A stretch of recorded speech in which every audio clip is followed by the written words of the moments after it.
Hello today's questions. Okay, first question వచ్చేసి, కొన్ని రోజుల క్రితం పహల్గామ్లో జరిగిన ఉగ్రదాడి గురించి మనందరికీ తెలుసు. అయితే ఈ ఉగ్రదాడికి ప్రతీకార చర్యగా నిన్న మన ఇండియన్ ఆర్మీ పాకిస్తాన్లోని ఉగ్ర స్థావరాలపై దాడి చేయడం జరిగింది. అయితే ఈ ప్రతీకార చర్యకి మన ఇండియన్ గవర్నమెంట్ పెట్టిన పేరు ఏంటి?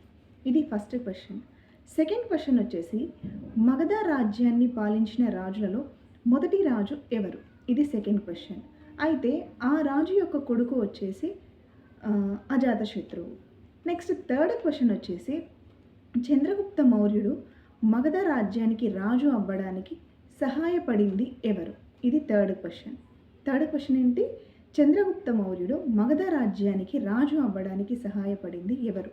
అయితే ఆ సహాయపడిన వ్యక్తి ఎవరైతే ఉన్నారో ఆయనని విష్ణుగుప్తుడని, చాణక్యుడు అని పిలుస్తారు. అయితే ఆ విష్ణుగుప్తుడు, చాణక్యుడు అని పిలువబడే ఆయన ఎవరైతే ఉన్నారో ఆయన రాసిన ప్రముఖ గ్రంథం వచ్చేసి అర్థశాస్త్రం అన్నమాట. అంతేకాకుండా ఆయన చంద్రగుప్త మౌర్యుని యొక్క ప్రధానమంత్రి అన్నమాట. అయితే మౌర్యులు వాళ్ళ యొక్క పరిపాలనను పాటలీపుత్ర అనే నగరం నుంచి కొనసాగించారనమాట. ఇవి టుడేస్ క్వశ్చన్స్.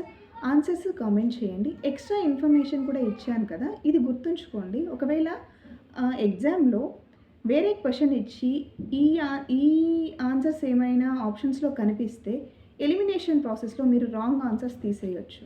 ఓకే, ప్రతిదీ గుర్తుంచుకోవడానికి ట్రై చేయండి. ఆన్సర్స్ కామెంట్ చేయండి, నేను కూడా కామెంట్ చేస్తాను. Okay, thank you.